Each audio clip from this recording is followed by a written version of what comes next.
कारण आम्ही इतका वेळ मांसाहारी भोजन करत होतो. त्यावेळेला त्या माणसाला मी म्हणालो, आम्हीच केवळ मांसाहारी भोजन करत होतो. तेव्हा तो म्हणाला, तुम्ही कोणत्या टेबलवरती बसला होता?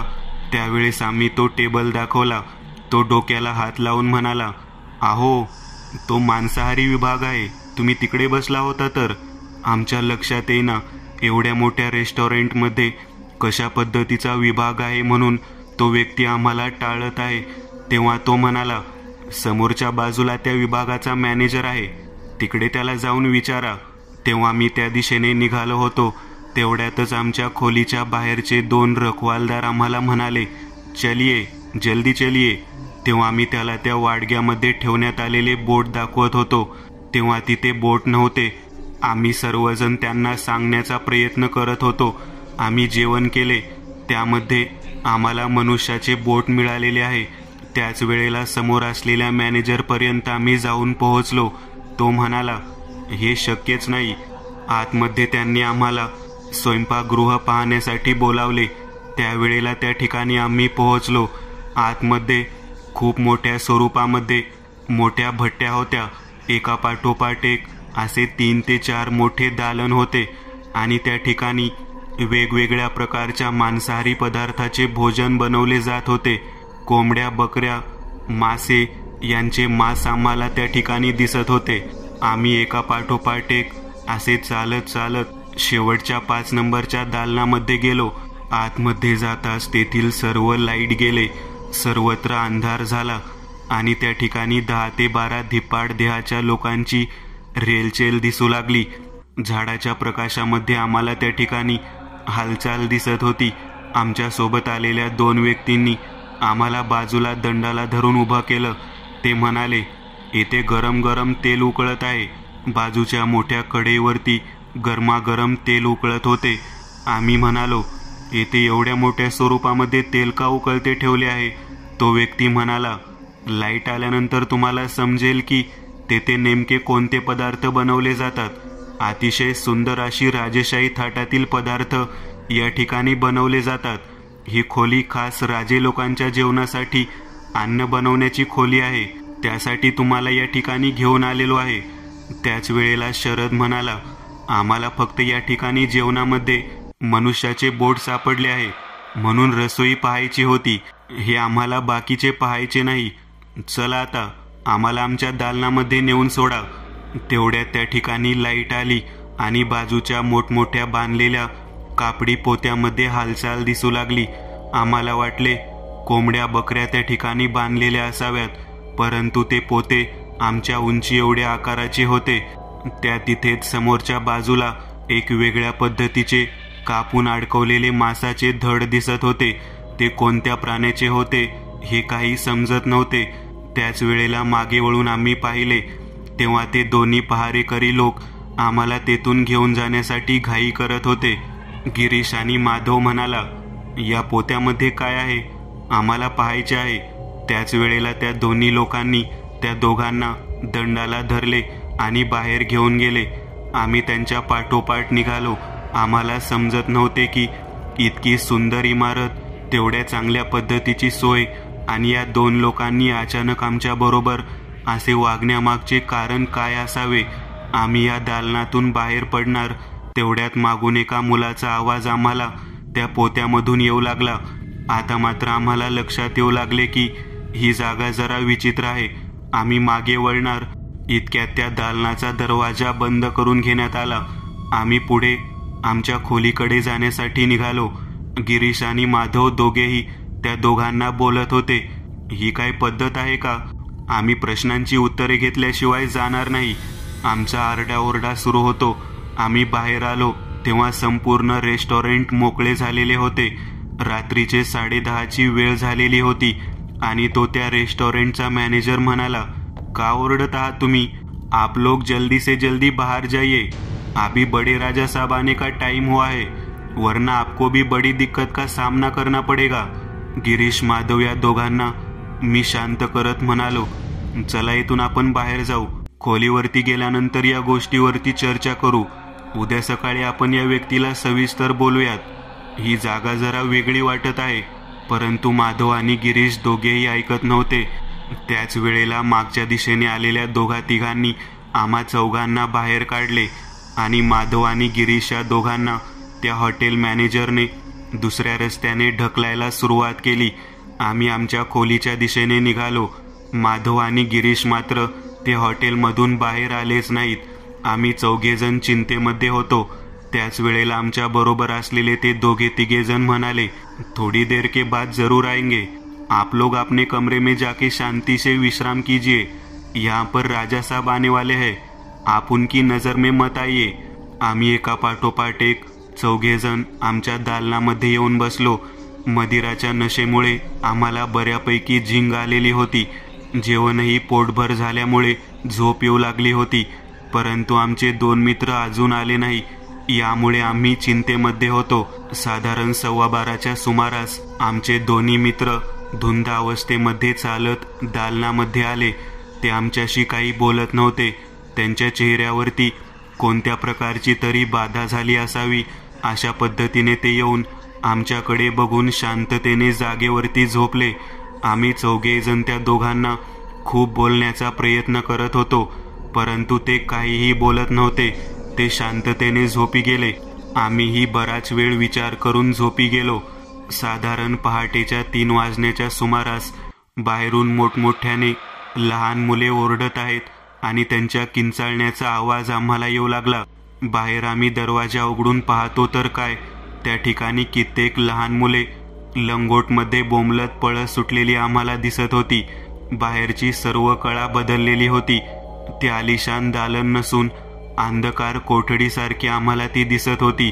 अनेक व्यक्ती त्या ठिकाणी एका भ्रमित अवस्थेमध्ये चालत असताना दिसत होत्या आणि बाहेरचे जे 2 दरबान बसले होते, जे पहारेकरी होते, ते मूर्तीच्या स्वरूपामध्ये उभारलेले दिसत होते. ते दगडी मूर्तीप्रमाणे भिंतीमध्ये गाडलेल्या अवस्थेत दिसत होते. ते दृश्य अतिशय भयानक होते. आम्ही सर्वजण घाबरून गेलो. पुन्हा आतमध्ये गेल्यानंतर अतिशय सुंदर असे दृश्य आम्हाला दिसले आणि दरवाजा उघडून बाहेर परत पाहिले असता ती ओरडणारी मुले आणि त्यांचा किंचाळण्याचा आवाज आणि अंधकार कोठडीसारखी अवस्था दिसू लागली. आम्ही चौघेजण शुद्धीमध्ये होतो. आमचे दोन्ही मित्र मात्र भ्रमित झालेल्या अवस्थेमध्ये त्यांच्या पलंगावरती बसलेले दिसत होते. त्यांच्याबरोबर त्या 1.5-2 तासामध्ये काय घडले हे आम्हाला काहीच माहीत नव्हते आणि बाहेर दिसणारे हे विचित्र दृश्य पाहून मन सुन्न झाले होते.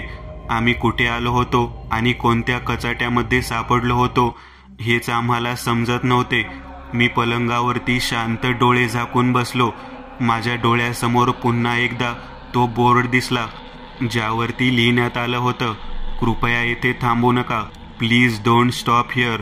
डोळे उघडून माझ्या दोन्ही मित्रांकडे पाहिले तेव्हा ते अचानक त्यांच्या पलंगासकट त्या दरवाजातून बाहेर ओढले जाताना दिसू लागले.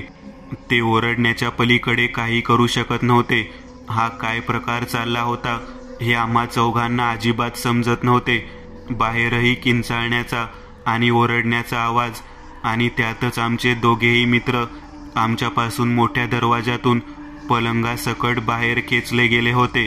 दरवाजा धाडकन लागला आणि आतमध्ये जसेच्या तसे सुंदर दृश्य दिसत होते. माझ्या मात्र डोळ्यासमोरून तो बोर्ड काही केल्या जात नव्हता. Please don't stop here. बाहेरच्या भागामध्ये बदललेले दृश्य आणि आतमध्ये असणाऱ्या दृश्यांमध्येही तफावत होती. त्यामुळे आम्ही घाबरून गेलो होतो. मला समजत नव्हते की गिरीश आणि माधव यांच्यामधला झालेला जो बदल होता तो कोणत्या गोष्टीमुळे होता. त्यांना त्या ठिकाणी थांबवण्यात आले होते, म्हणजे त्यांच्यामध्ये कोणते बदल करण्यात आले होते. बाहेर दिसणारे जे दृश्य होते ते अतिशय विदारक आणि मनामध्ये धडकी भरवणारे होते, कारण त्या दोन्ही पहारेकऱ्यांची रूपांतर त्या जुन्या काळातील पाषाण मूर्तीमध्ये झालेले होते. तो राजा कोण होता जो राजासाहेब आनेवाला आहे म्हणून तिथून आम्हाला हाकलले होते? या भयानक वास्तूची पार्श्वभूमी काय होती हे जाणून घेण्यासाठी आमचे मन आतुर झाले होते. त्यापेक्षाही महत्त्वाची गोष्ट अशी होती की आम्हाला तिथून बाहेर वाचून जाणे महत्त्वाचे होते. बराच वेळ होऊन गेलेला. बाहेर जाण्यासाठी प्रयत्न करावा तर तेवढे धाडस होत नव्हते. परंतु शरद म्हणाला आणि राजू पण म्हणाला, आपण येथून बाहेर पडल्याशिवाय आपल्याला येथे नेमके काय आहे ते समजणार नाही. आम्ही पुन्हा रेस्टॉरंटच्या दिशेने जाण्यासाठी प्रयत्न करत होतो. मी आणि शरद दोघेही त्या दिशेने जायचे ठरवले. राजूला त्या ठिकाणीच थांबवले. बाहेर प्रवेश केला. बाहेरचे वातावरण अतिशय भीतीदायक होते.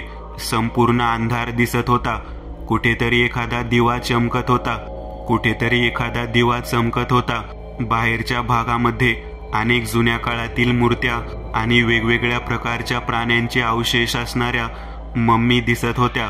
तशातच आम्ही प्रवास करत पुढे त्या रेस्टॉरंटच्या दिशेने जाण्यासाठी निघालो. कारण त्या ठिकाणी जेवायला येणारा राजा होता तरी कोण हे जाणून घ्यायचे होते. त्या ठिकाणी असणाऱ्या त्या लहान मुलांचे पोत्यामध्ये हलणारी हालचाल आम्हाला मनाला सतावत होती. त्या लहान मुलांची आर्त भावना आम्हाला वाचवण्यासाठी बोलावत होती. त्या दिशेने थोडे अंतर पार केल्यानंतर वाटेमध्ये वेगवेगळ्या गोष्टी दिसत होत्या. आम्हाला अगदी त्या 2 ताकवाल्या बायकांसारख्या 2 महिला रेस्टॉरंटच्या बाहेर ताकाचे डेरे घेऊन अगदी सुडोल पद्धतीने उभारलेल्या दिसल्या.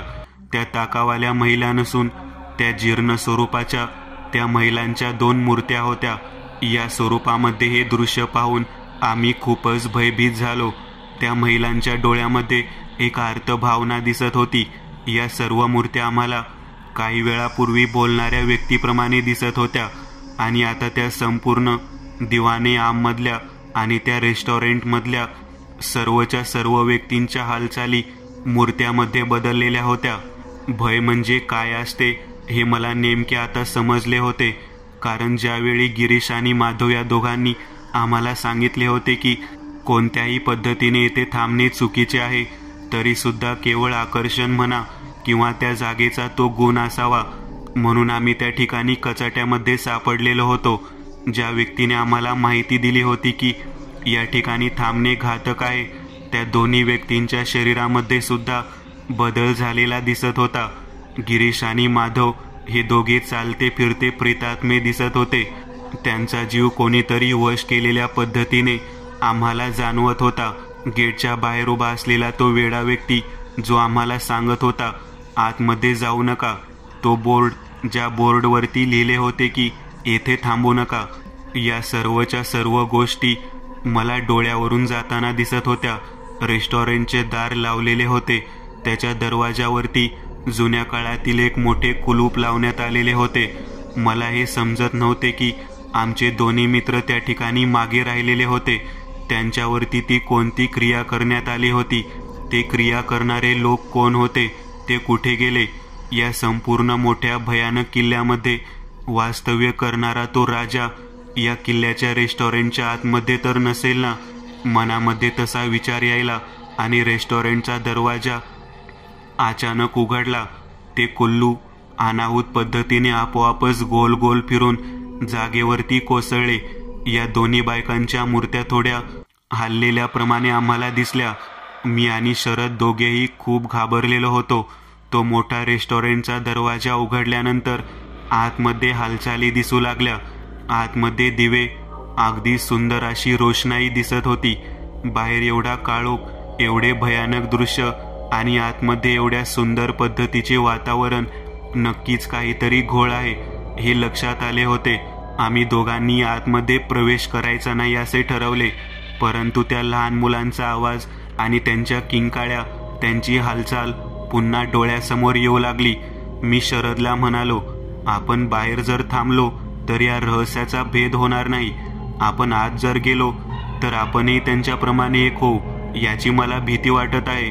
आपण येथून बाहेर पडू आणि जे चौकशी कक्ष होते त्या दिशेने आणि आपण ज्या दरवाजाने आलेलो आहोत त्या दरवाजाच्या दिशेने सर्व गोष्टी पाहून येऊ आणि नंतर मग पुढे काय करायचे ते ठरवू, असा आमच्या मनामध्ये विचार आला आणि आम्ही मागच्या दिशेने वळालो. ज्या दिशेने आम्ही त्या ठिकाणी आलो होतो त्या चौकशी कक्षाच्या दिशेने आम्ही चाललो होतो. बाजूला चित्रविचित्र अशी सुंदर दिसणारी चित्रांची भिंत होती. खूपच भयानक पद्धतीने अकराळ विक्राळ आणि त्यातून रक्त वाहणाऱ्या चित्राप्रमाणे दिसत होती.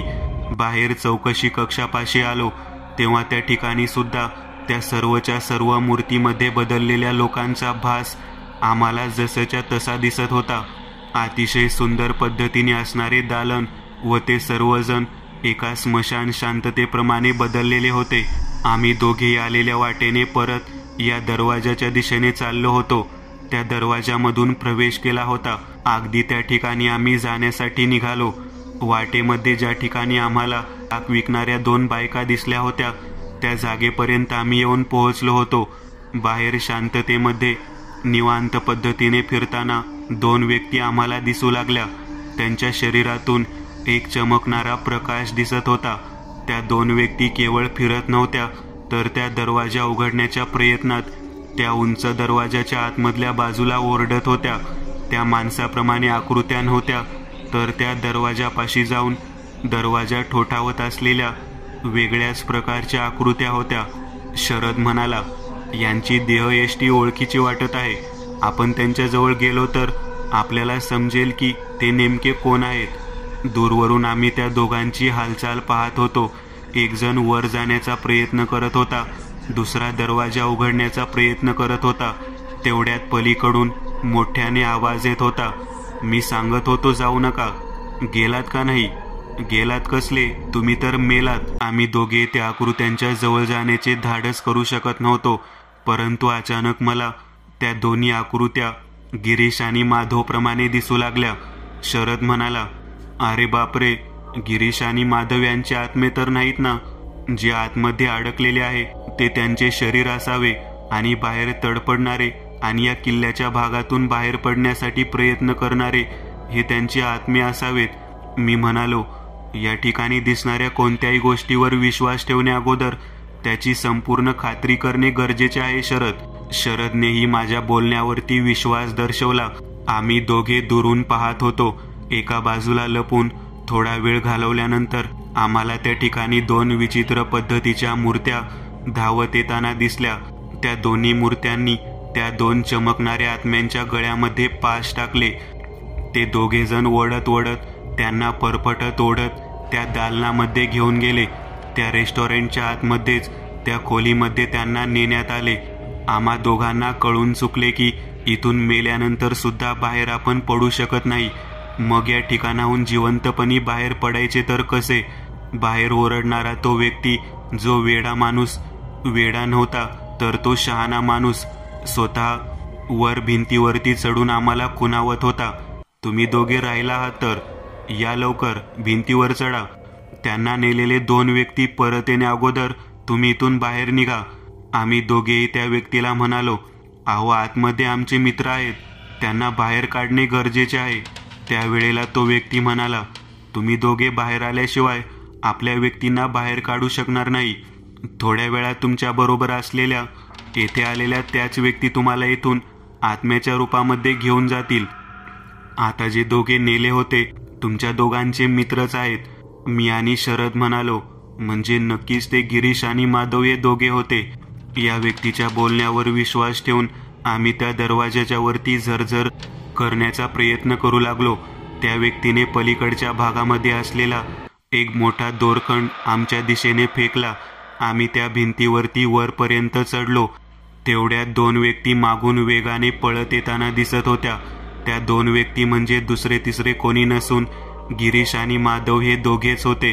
आमच्याच बरोबर आलेल्या आमच्याच मित्रांना आम्हीच आमचे शत्रू बनवून पाहत होतो. या गोष्टी मागचे कारण काय असावे, हे रहस्य काय असावे, या गोष्टीने आमच्या डोक्यामध्ये प्रश्नांचा भडीमार निर्माण झालेला होता. पहाटेच्या वेळी मी हे सर्व कृत्य चाललेले होते. तो वेडा असणारा व्यक्ती रात्रीच्या वेळी शहाण्या माणसाप्रमाणे कसे काय वागतो हे पण एक रहस्य होते. मी आणि शरद त्या मोठ्या दरवाजाच्या बाहेर भिंतीवरून खाली उतरलो आणि त्या वेड्या माणसाबरोबर आम्ही त्या बाहेरच्या आमच्या गाडीच्या जवळ जाऊन पोहोचलो. हा बाहेर उभा असलेला व्यक्ती हा एकमेव असा व्यक्ती होता जो या किल्ल्यामधील सर्व रहस्य जाणत असावा असे आम्हाला वाटले. आता तोच आम्हाला काहीतरी मदत करू शकेल अशी आम्हाला आशा होती.